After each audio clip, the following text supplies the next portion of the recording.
महाराष्ट्र के कई जिलों में आई बाढ़ ने लोगों की मुसीबतें बढ़ा दी है। महाराष्ट्र के सांगली में बाढ़ की वजह से लोग परेशान हैं। सांगली में मकानों और दुकानों में पानी भर गया है। कुदरत का क्रोध झेल रहे सांगली और महाड में एनडीआरएफ का रेस्क्यू ऑपरेशन अब भी जारी है। महाड में लोगों के घर उजड़ गए हैं। दूसरी तरफ सतारा में एनडीआरएफ की टीमें मलबे में जिंदगी की तलाश करने में जुटी हुई हैं। फिलहाल पूरे महाराष्ट्र में एनडीआरएफ की 24 टीमें, एनडीआरएफ की 4 सेना और नेवी की 7 टीमें राहत और बचाव के काम में जुटी हुई हैं। आपके सामने कुदरत की मार की ये 5 तस्वीरें, जिनके जरिए आप ये अंदाजा लगा सकते हैं कि वहां पर किस तरह से तबाही हुई है। अगर आप चौथी तस्वीर को देखेंगे, महाड महाराष्ट्र की जो है, लोग आपको रोते बिलखते हुए दिखेंगे, क्योंकि कई ऐसे लोग हैं जिन्होंने अपने परिजनों को खोया है इस तबाही में।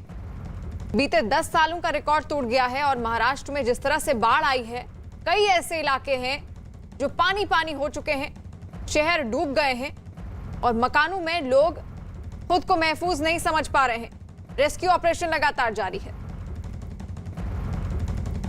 इस बीच सीएम उद्धव ठाकरे ने प्रकृति का प्रकोप झेल रहे चिपलून का दौरा किया।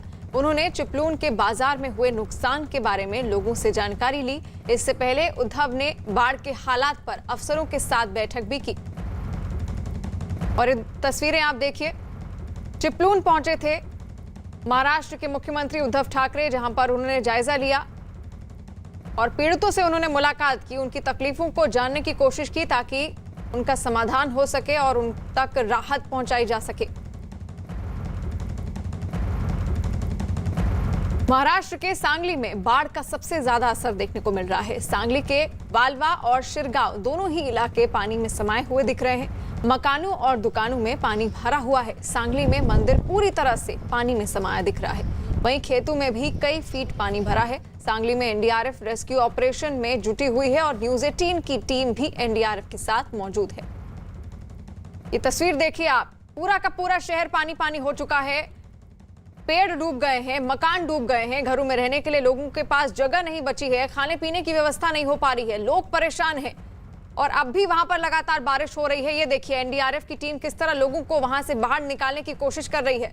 जिस शहर में सड़कें होती थी और सड़कों के ऊपर गाड़ियां दौड़ती थी, उससे सड़क का ये हाल, जहां पर अब नाव के जरिए लोगों को बाहर निकाला जा रहा है। किस तरह से घर डूबे हुए हैं, इन लोगों की तकलीफों को समझने की कोशिश कीजिए कि उनको आखिर कितनी तकलीफ हो रही होगी, जहां पर पूरा शहर पानी पानी हो चुका है, उनके रहने के लिए जगह नहीं बची है। लोगों को सुरक्षित स्थानों पर, जो ऊंचे एरिया है, वहां पर पहुंचाया जा रहा है। इस वक्त हम कृष्णा नदी के ऊपर से गुजर रहे हैं। सबसे अहम बात यह है कि बाढ़ का आलम यह है कि नदी की चपेट में जो आसपास के गांव हैं वो पूरी तरह से समा चुके हैं। केवल और केवल बर्बादी का आलम और तबाही का आलम दिखाई पड़ता है। लोग जो हैं उन्हें रेस्क्यू कर लिया गया है। केवल ऊंची जगह जो आपको किनारे पे दिखाई पड़ रही हैं, उन ऊंची जगहों पर कुछ लोगों को अभी छोड़ा गया है जो अपनी मर्जी से रुके हुए हैं और खासतौर पे जानवर जो हैं वो बांधे गए हैं ताकि हालात बिगड़ने न पाए। कुछ लोग आपको दिखाई पड़ रहे होंगे सामने जो वहां पर मौजूद हैं। ये वो लोग हैं जो ऊंचाई पर ठहराए गए हैं और स्थितियां अभी भी गंभीर बनी हुई हैं, क्योंकि कृष्णा नदी में कोयना डैम का जो पानी आता है वो सीधे तबाही की असल वजह बना हुआ है। लगातार जो कोयना डैम से पानी छोड़ा जा रहा है वो लगातार कृष्णा नदी में आता है और उसी की वजह से ये सैलाब जो है वो बरसात रुकने के बाद भी जारी है। हमारे साथ राजकुमार जी हैं। सर, आपसे जानना चाहूंगा, ये जो हालात हैं इसमें तकरीबन कितने गांव और कितने लोग जो हैं वो चपेट में आए हैं और अब तक रेस्क्यू ऑपरेशन की स्थिति क्या है? यहाँ पर वलवा तहसील प्लस इसका एक गांव है सिरगांव, जो कि जो है इस बाढ़ की चपेट में ज्यादातर आए हुए हैं। सिरगांव में लगभग 1000 से 1200 लोग जो है वो वहाँ पर फंसे हुए थे, जिसमें से अभी तक हमने 2 दिन लगातार रेस्क्यू ऑपरेशन चलाया। 23 तारीख और 24 तारीख में और 25 तारीख में आज भी कंटिन्यू है। अभी तक हम 700 से और 800 के बीच में लोगों को रेस्क्यू कर चुके हैं और सुरक्षित स्थान पर पहुंचा चुके हैं और आज भी हमारा ये ऑपरेशन जारी है। और जब तक ऑपरेशन जारी रहेगा, जब तक हर एक आदमी सुरक्षित स्थान पर ना पहुंच जाए, तब तक हम लोग लगातार अपना रेस्क्यू ऑपरेशन जारी रखेंगे।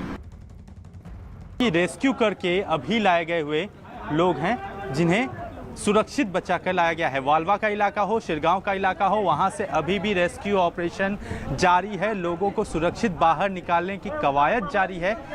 पूरा इलाका जो है वो जलमग्न हुआ है और ऐसे छोटे छोटे हिस्सों में जो है लोगों को बाहर निकाला जा रहा है। और ये देखें यहाँ की तस्वीरें, यहाँ से आपको, क्योंकि ये शुरुआती हिस्सा है जहाँ पर हम खड़े हैं, वालवा का इलाका, शिरगांव का इलाका खास तौर पे जो कृष्णा नदी से लगा हुआ हिस्सा है वो पूरी तरह से डूबा हुआ है। जो पेड़ हैं, जो खंबे हैं, जो लाइट के खंबे हैं, वो तक जो है पूरी तरह से डूबे हुए हैं और घर, दुकान, मकान, जमीन, सारी चीज़ें, खेती तक सबकी तबाही सिर्फ कृष्णा नदी में आई हुई इस उफान की वजह से है। कृष्णा नदी में जो सीधे तौर पर कोयना डैम से छोड़ा गया हुआ पानी है वो परेशानी का सबब बना हुआ है, क्योंकि कोयना नदी से डैम से छोड़ा गया हुआ पानी सीधे कृष्णा नदी में पहुंचा और वालवा का इलाका और शिरगांव का इलाका ये जो है कृष्णा नदी के मुहाने पे है। लिहाजा सबसे पहले यही दोनों जो हिस्से हैं वो बुरी तरह से प्रभावित हुए, पूरी तरह से डूबे हुए हैं और ज़्यादातर लोग जो ऊंचाई के हिस्से दिखाई पड़ रहे हैं वहाँ पर कुछ जानवरों को बांधा गया है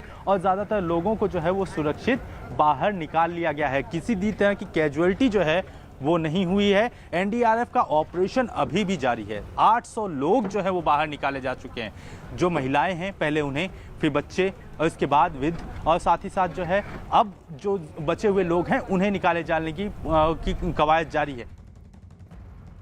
इस सैलाब में जिंदगी का संग्राम है और तस्वीरें हम देख सकते हैं कि किस तरह वहां पर लोगों को दिक्कतों का सामना करना पड़ रहा है। महाराष्ट्र के सांगली में बाढ़ का पानी जेल में भर गया। सांगली जेल के अंदर 5 से 6 फीट तक पानी भर गया। जेल में पानी भरने की वजह से 300 कैदियों में 100 कैदियों को सुरक्षित जगह पर शिफ्ट किया गया है।